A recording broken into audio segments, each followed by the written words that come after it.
Okay, this week we're going to do things I thought would be fun to do things a little bit differently. I have some questions I thought would be fun. And as you can hear, I have a guest speaker.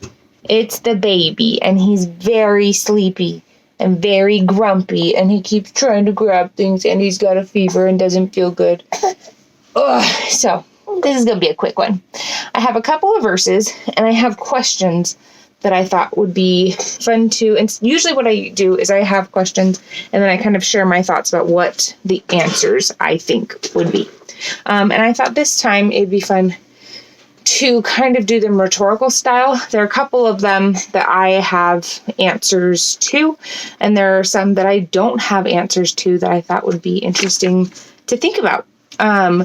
So first up is very first verse.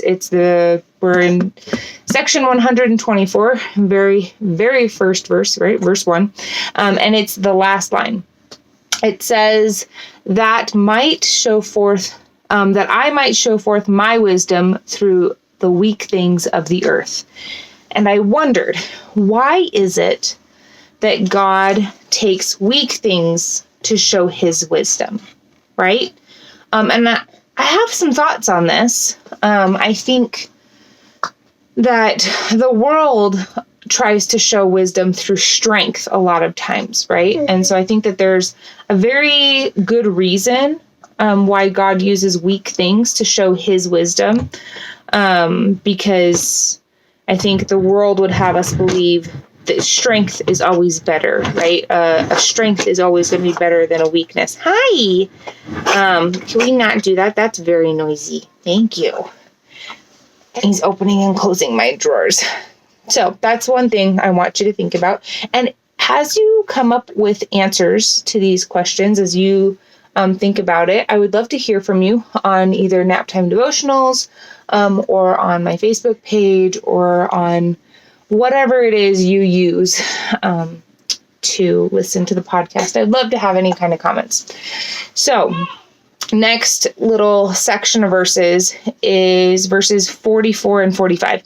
And I'm not going to keep saying we're in section 124 because we're only in one section for this lesson. And so we're in 124. So that's the last time I'm going to tell you that. So in verses 44 and 45, again, I'm just kind of pulling, whoa, bro. It says, if ye labor with all your might, I will consecrate that spot, that it shall be made holy. And if my people will hearken unto my voice and unto the voice of my servants, whom I have appointed to lead my people, behold, verily I say unto you, they shall not be moved out of their place. So what is your spot, right? What is the spot that you don't want to be moved from? What is the spot that you want to be holy? As I was reading this, I thought my home, right? My home is the place I want to labor with all of my might, because that is the spot I want to be made holy. That is the spot I don't want to be moved from. That is the spot I don't want my people, my little people that I made that are attacking me right now, that I don't want them to be moved from. Okay, and so now we're going to take a look at 54. And this is probably one of my favorite verses that I read in this section. Hi, the baby. I'll read the whole thing, and then there's a little part of it I kind of want to focus on. It's not very long. It says, for I am the Lord, your God, and will save all those of your brethren who have been pure in heart and have been slain in the land of Missouri, saith the Lord. Okay, so I want to focus on a specific little section here. Right? The Lord your God will save all those who have been slain.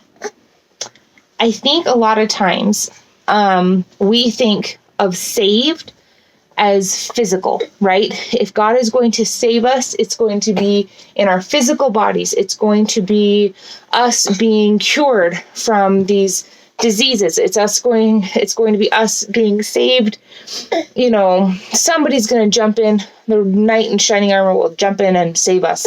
there will be a malfunction in a gun and it won't work and we'll live, or the bullet will hit the watch and we'll survive. You know, like we always think, and not that those things can't happen, not that God doesn't work in that way also, but in this one specifically, he will save all those who have been slain, right? We already know they're gone. They've died. How is he going to save them that have already died? And I think that is where God's power is. I think sometimes as humans, we have a very physical, very temporal, limited view, and we forget that God is eternal. We forget that God works. We've talked about this before. God works in the long game. He's playing the long game. His view is eternal, and so he can absolutely 100% save those who have already died, because that is where God's power is really at. I mean, he has power in all the other places, but that's where for me, I'm like, okay, this is the big stuff. Okay. Hi. I also recommend taking a look at verse 61. He talks about his watchmen upon the walls. Who do you think our watchmen are? And then last two. In verse 72, he talks about of several verses prior to this, and I want to say one or two after, talk about paying stock, right, and into this building. And he talks about how you cannot pay over $15,000 in stock, but you cannot put in under $50, right? And he talks about this several different times. And then he also, this verse 72 specifically refers to Joseph Smith and says, same goes for him. And so this isn't so much a question, but it's just kind of an observation.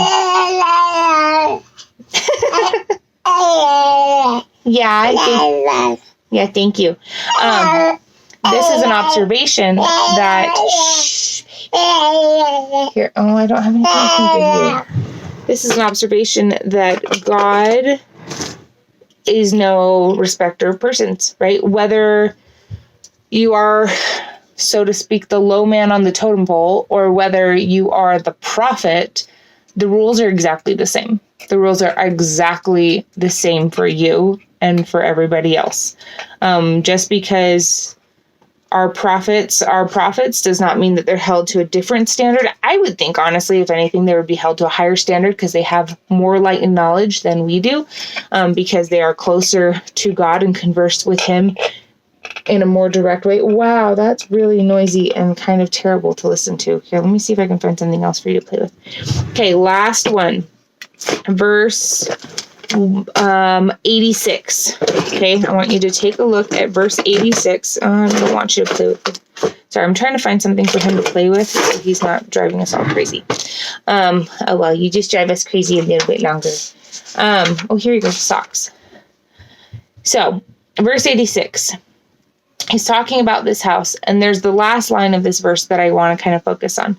For they shall rest from all their labors here and shall continue their works. Right? How do you rest from your labor but continue your works? I feel like in this world, at this time, in 2021, labors and works are pretty interchangeable. They're synonyms for each other. We wouldn't think of work to be one thing and labors to be a different thing. But it got me thinking, what are our labors? And then what are God's works, right? Do we, or can we, I suppose, define labor as things that we have to do here on earth to survive, right? We have to make sure that we have some kind of money to be able to pay for food, to be able to pay for rent or our mortgage or whatever, right? We have to have some way of providing a home and shelter for our children. We have to provide some way of feeding our children, making sure that they're clothed and that they're warm and that when they're sick, they have medicine and all the things, right? There's certain things that due to our temporal, very mortal existences, we have to meet these needs, otherwise we die. But then I think about God's works, right? And how are God's works different from my temporal labors? What are my temporal labors? What are God's works? And do I rest from my labors to spend time in God's works? So today's a pretty short one, you guys. I literally had like 1 page of notes, and I'm being attacked by a very tired owl, very grumpy little baby. So I will talk to you next week, and I'd love to hear what your answers are to any of the questions that we talked about today.